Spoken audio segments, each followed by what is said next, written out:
Okay, well, my name is David Berkowitz, and I'm currently in prison doing multiple life sentences for a series of murders which happened back in 1976, 1977. I've been incarcerated for 39 years, approaching the 40-year mark, and my story really is a story of tragedy and triumph. It's a story of a lot of hurt and pain, but thanks to God, a lot of peace and forgiveness. And I've seen over the years many miracles that have happened in my life, in the life of some of the people that were hurt by this tragedy. And as a Christian in prison, I've seen God do many wonderful things in the lives of the prisoners here, reuniting them with their family members, helping them to deal with guilt issues and all the things that I'm dealing with myself. So I've been there and done that and suffered along with them. But this story is really, although there's some very sad parts to my story, I believe that it's a story of forgiveness and hope and triumph, and that ultimately whoever hears me speak now or watches this, that they will take away something that some insight that they never knew before about childhood struggles, growing up overwhelmed with periods of depression and self-destructive behaviors, as well as my adolescent struggles, as well as the good things that happened, because I really had a life of growing up as a kid in the Bronx. I really had a life of adventure there, and many good experiences as well as bad ones. So it's a bittersweet story. It's like a tale of two cities. And so this is really what I want to share. And I really don't know how to begin, except to say, well, I guess I'm beginning right now, come to think of it. But I'd like to begin by sharing some portions of some letters I received a number of years ago, back in 2001, 2002, from a woman who lost her daughter in the last of the so-called Son of Sam shootings. This young woman, Stacy Moskowitz, tragically lost her life in 1977. And of course, after I was arrested, there was tremendous hostility towards me from the public and of course from the families of victims and so forth, and that's perfectly understandable. Over the years though, as I moved on with my life, having come to prison and going through this whole ordeal, it was always on my heart, especially after I became a Christian myself, to somehow reach out to the people I had hurt in the past, I hurt in my time of ignorance, and I said, God, make a way for me to just let these people know, whoever they are and wherever they are, how sorry I am for what had happened, and how I, pray for them and hope that as much as possible they can heal from this. Of course, no one ever fully heals from losing a loved one, especially losing somebody in during a crime of violence. Nevertheless, that was always one of my highest prayers, that somehow I could make peace with at least somebody from that time of my past who was was hurt greatly. And over the years, thanks to well, of course it was God that did this, but also I thank a journalist by the name of Maury Terry, who was used by God, I believe, to help me to reach out to this one particular person. And this is Mrs. Moskowitz, Nisa Moskowitz, whose daughter, Stacy, was killed in that last shooting. And it was a dream come true because contact was made through some friends in Georgia who had been a Christian couple in Georgia who were friends of mine, and reached out to her and established a friendship. And eventually I was able to write to Mrs. Moskowitz, to Nisa. She always wanted to be called Nisa.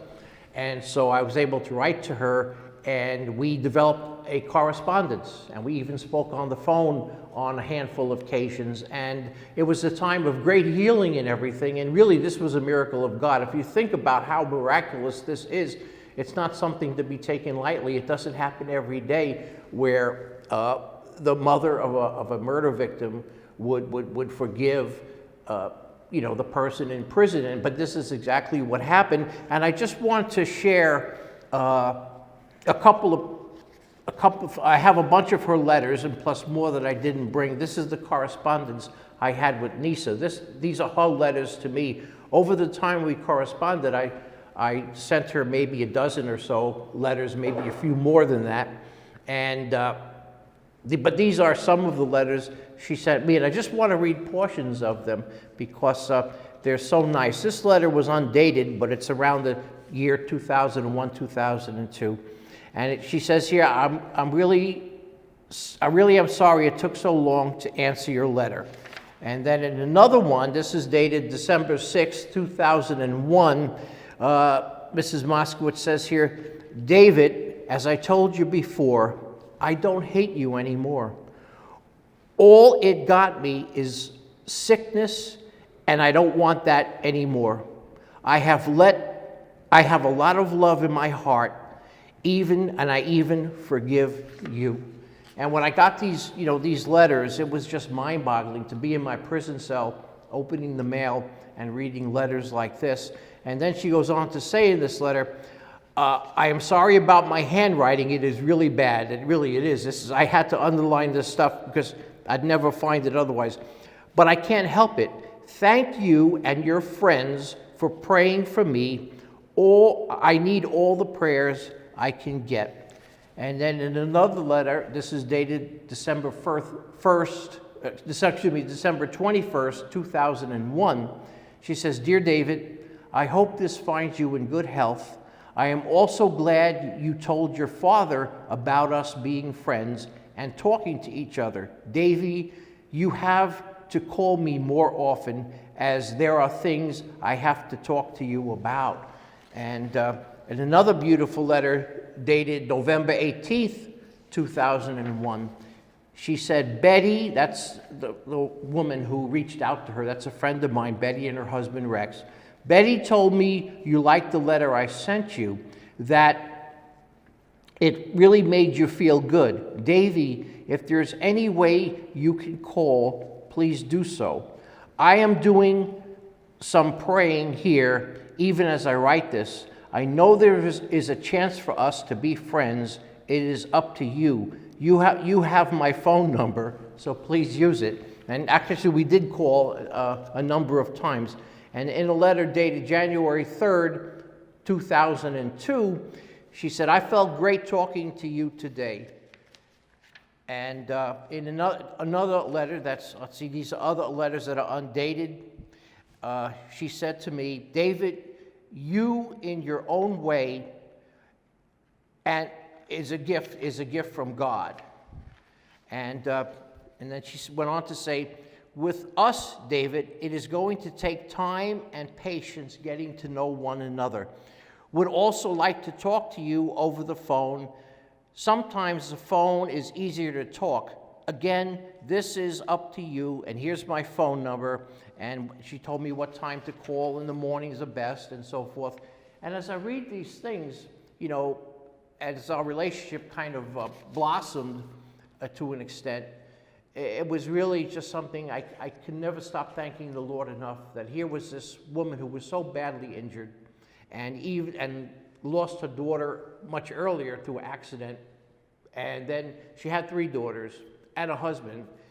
Her husband had passed away after 2 of the daughters had died. She lost her younger daughter. Then, of course, in 1977, she lost her older daughter, Stacy. But she had a middle daughter named Ricky, a very beautiful and attractive woman who had gotten very sick and had some kind of wasting disease and did pass away, leaving Mrs. Moskowitz, Nisa, with nobody in her life. She was living in Florida at the time this correspondence was going on. And she said, Davy, and this is so poignant and so touching. She said, Davy, you and I have a big job ahead of us. We are going to teach people how to heal and forgive people. You and I know what it takes, that it may take years. But when people see it and see you and I united as friends, I know in my heart we will be doing a truly wonderful thing. Look at all the healings we can do. This is what I'm saying. I believe it. I said, I can't believe this. Here's this woman who should be so angry and want to hate me forever. And in the past, she expressed nothing but rabid hatred for me, and justifiably so. But look what God has done. This is a miracle. She says we need to team up and let people know about this forgiveness thing so that others could be healed and learn how to forgive. And I'm saying, oh God, this is like mind-boggling. And she says, look at all the healings we can do. It could even happen to your pals in jail. It could happen to anyone, anytime. Wow, that was encouraging. And then one last letter here. Thank you, Davy. You are really trying to make me happy. I have not felt this way in years. Thank you again for making my dreams come true. You are giving me back my kids. I could love you for that alone, and you will see all the good stuff we are going to do. Just remember, Davy, we are going to start a trend, and a good one at that. After all these years, we will start a good trend. I believe that with all my heart. I know I am smiling on the inside.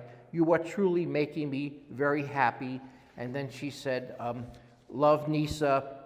And then she adds, think of all the good things as you can do.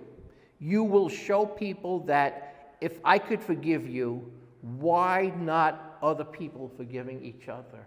And our correspondence went on for a while, and we were supposed to one day meet. Hopefully we were going to meet here in the prison.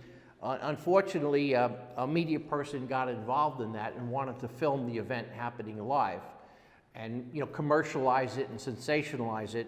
I immediately disagreed to do that. I felt that if Nisa and I were going to meet, that it would be just private in the visiting room, just the two of us, and maybe some friends to be there just to support, but that it would not be a thing for the media, not be something to commercialize or sensationalize.